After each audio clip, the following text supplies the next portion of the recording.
how long ago did you get introduced to franchising, and what made you start to allocate some of your time and energy towards that? So I've really only been in the franchise game for the last couple of years, and it's my obsession with this. I'm obsessed with systems. Online, they think, "Oh, Chris Frone's a real estate guy." I'm like, I'm not a real estate guy. I don't spend 1 hour a month on real estate.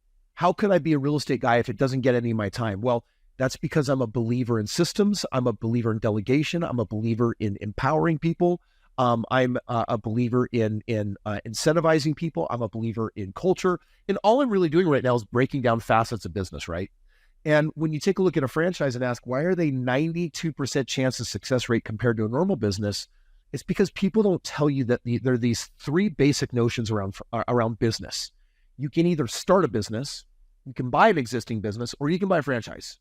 That's it. There's only three options. Let's look at success rates.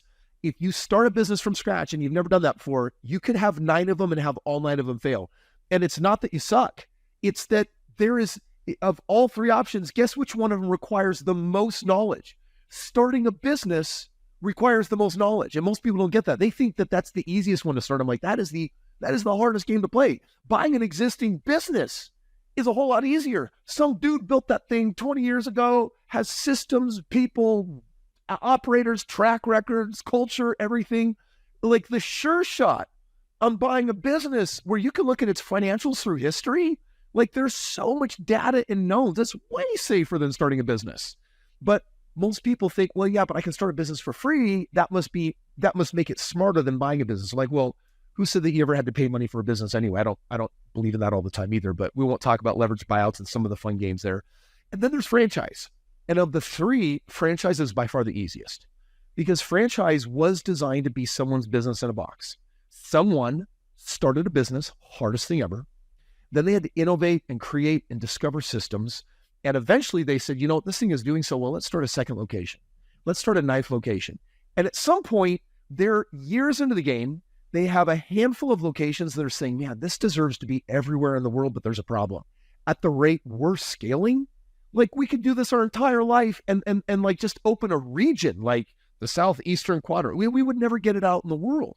So franchises where they say, that's it, we're going to give it to people that want to buy into the game and they're going to pay us a royalty.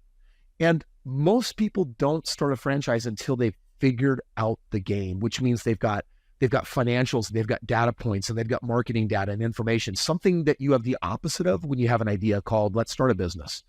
And so franchise, I think, is the easiest entry point for anyone that says, I think I want to be an entrepreneur. And I'm like, cool, buy a franchise. If you enjoyed this short clip from the podcast, you can check out another short clip right here.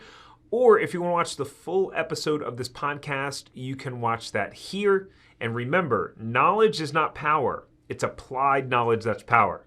Take care. Have a great rest of your day.